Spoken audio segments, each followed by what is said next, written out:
Welcome back to Old War Stories with Uncle Jay. This one is entitled Risking My Life for 3 Cents. I just thought of this one. Okay, so this dates back to the 80s. When exactly? I don't remember. Um, it was before I was age 13, because it was before my bar mitzvah. So I was going to Hebrew school. Now, basically, the way this worked was on Tuesdays and Thursdays, and also on Sundays, and later also on Saturdays, but forget the weekend for now. I had to go to Hebrew school. So it was Tuesday, Thursday, Sunday, and then also Saturday. All the other kids in school would say, "Oh, we have to go to religion on Sunday. It's so bad. We're there for an hour, and it's so boring." Well, these classes were for 2 hours on Tuesday, 2 hours on Thursday, 3 hours on Sunday, and if you were going Saturday because it was getting close to your bat mitzvah, it was easily half the day. So, no sympathy from Uncle Jay. Anyways, as part of going to Hebrew school, okay, you get into a routine. Just like you go in and your second grade teacher, Miss Crabapple, whatever her name is, and you go in, you turn in your homework in the little plastic thing on her desk. She grades that over her lunch break and then gives it back to you, and then you learn that you're still failing even though you're acing the hardware, the hardware, the homework. Okay, you get into this routine. Oh, gonna have a quiz on Friday. Yeah. Mm-hmm. Oh, yeah. And you get into this routine. It's like day after day, week after week. Well, you do the same thing at Hebrew school. You get into the same kind of routine, and it's the same kind of day every time. Well, one of the things that you were, well, I guess you didn't have to, but you were generally forcibly obligated to, at least in my circle, was to produce some sort of tzedakah. Not turducken. Say it with me. Tzedakah. It's pocket change, people. Generally. It means charity in Hebrew. They had a metal box with a coin slot at the top, and you put your coins in. Every day when you came in, the teacher would put that on their desk, and you would put your tzedakah money in there. At home, we had a thing that had tzedakah money that my father would fund, okay? We were allowed 3 cents. This was the 1980s, but 3 cents. Yep, 3 cents. Okay. Well, I used to go in and you get that nice sound of the coin going through the slot and going ta-ta-da-da-da at the bottom of this metal box. And they were locked. And then they would go into the main office, and then there'd be a little Jewish man who would count all the Jewish pennies. I don't know. It went to the temple. Essentially, this is the plate they pass around in church, except on the Jewish level, it's done with pennies. Well, you can put other coins in there. Okay? It's the same kind of idea. All right? It goes to the temple. Fuck knows what they do with it. Typically, it gets pissed away or whatever it is, right? So, you know how it goes. Every day, that we had Hebrew school. I can't remember if this was a Tuesday or a Thursday, and it doesn't make a difference. But my father would leave for work. He worked sort of evenings into the overnight, second shift. So he had to be there at 5 and work until like 1 in the morning, something like that.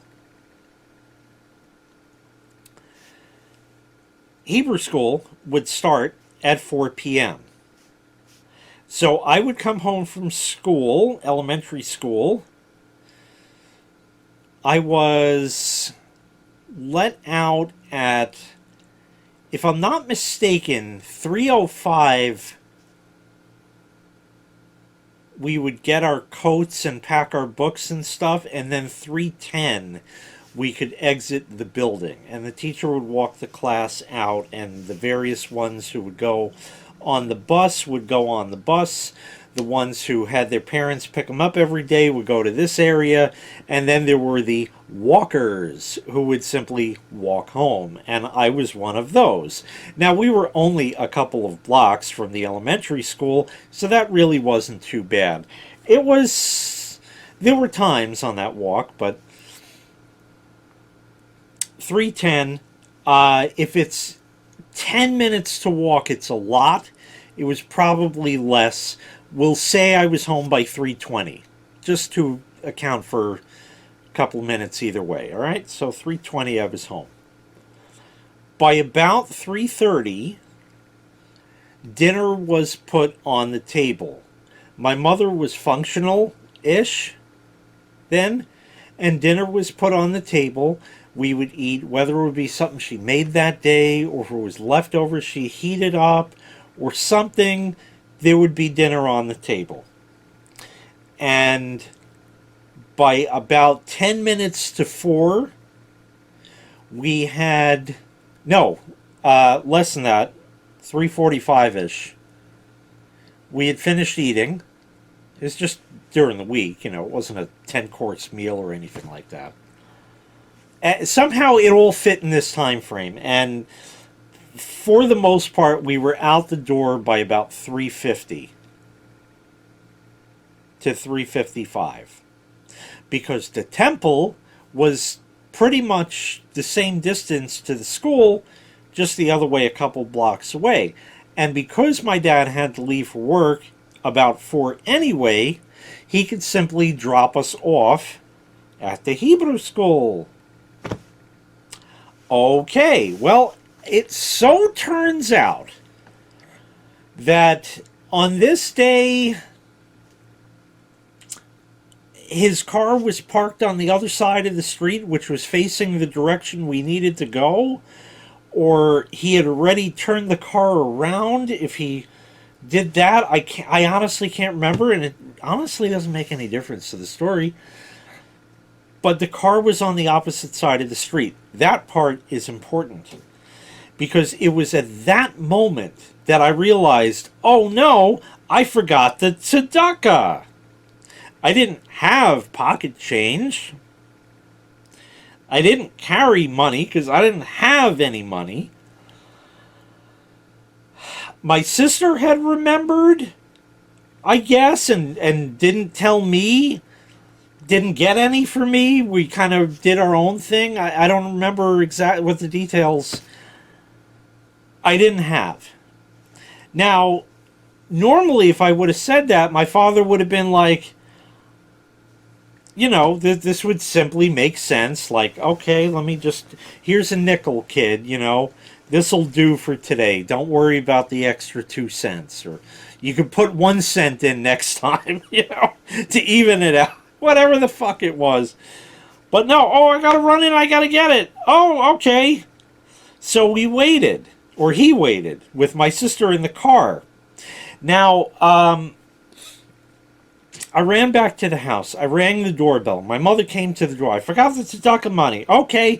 And I ran in all the way to the back of the house where the thing was. I grabbed the 3 fucking cents. I come all the way back, and I'm going to run out the front door. Okay, now here's the problem.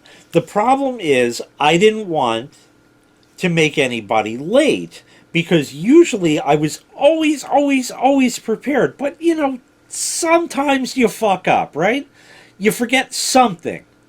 Well, it was one of those days and I simply forgot. But I didn't want to make anybody late, and I knew that my father was the sole breadwinner, so he needed to get to work on time, and I certainly didn't want to hold him up. I didn't want to show up late to Hebrew school because I was not that kind of kid. So I got that money and I ran out the front door. Or maybe my dad had already turned the car around in preparation for me coming back. I don't remember, but he was on the opposite side of the street. And I ran at top speed because, again, didn't want to make anybody late. And I fucked up. I did not look both ways before crossing the street. And yep, that's exactly what happened. There was a car coming at that time. And that car slammed on the brakes. I put my hands out as if to stop the car and did actually touch the car, but the car stopped in time and I continued running, opened the back door of my dad's car, got the fuck in and went. And that driver just sort of shook their head and drove off. I don't know what happened with them. But all for 3 fucking cents. I went and I risked my life. Now, I fucked up. Yeah, okay, I forgot. It just wasn't a good day, I forgot it to begin with, and then coming out, I didn't look both ways before crossing the street. I don't know why. I just kind of I figured my dad would still be exactly where he was, but he had turned around at that time or something. I don't know. And it just kind of threw me off balance from that. And I just figured, okay, yeah, I'm seeing the back door of the car. That's where I'm going. I got to get in the car. Can't be late. Can't make anybody else late. We got to get this done now. And I almost paid for it with my life. By now, some of you might be saying, well, what if you just said, you know what, when you come in, I forgot my tzedakah money, but next time I'm going to bring twice the amount to even it out. Would that have solved everything? Sure. I don't know how often they emptied these boxes out. It was often enough, especially if they got too full or something, they would empty them here and there, but I doubt it was every day, maybe once a week, maybe twice a month, I don't know. So it would have been perfectly fine. But we had that girl in the class. We had Linda. I'm not going to say her last name. Okay, I will. Her last name was Hakeem. Linda was the Uber Jew of the group. Okay? There's nothing wrong with this. She was a nice enough girl, but she always had all the answers. She always knew everything about Judaism. And she was always one of those. So if you didn't have your tzedakah money, she would make a stink about it. But I'm going to bring it in next time. I will bring twice the amount. I will make up for it. I promise, No, not good enough. It has to be there now. So it just had to get done. I don't know. And I risked my life over 3 fucking cents that would be squandered and pissed away in the end anyway. That was worth almost getting run over by a car. I fucked up that part too, but you all have your bad days, right? So yeah, I'm not infallible. It happens. And that is what happened with that story. No idea how that just came to mind, but it did. Oh, maybe I think I know. Well, this doesn't make any sense to you, but I went to an estate and there was a lock on the garage door that had a very small keyhole, and that reminded me of the lock on the tzedakah box, And that probably is how it tied in, and my brain goes to look up old files and finds them archived and has to like upload them off the servers from back in the 80s at like 2400 bps or something, and then it comes in 3 days later. I don't know, some shit like that. But I remembered that story today, so I just had to get that off my chest. I got plenty of other stuff to record and today, and that's going to do it just for this kind of one-off that I just remembered. Thanks so much for watching. I really appreciate it. Make sure you click like, make sure you click subscribe, and take care. We'll see you next time. Bye-bye.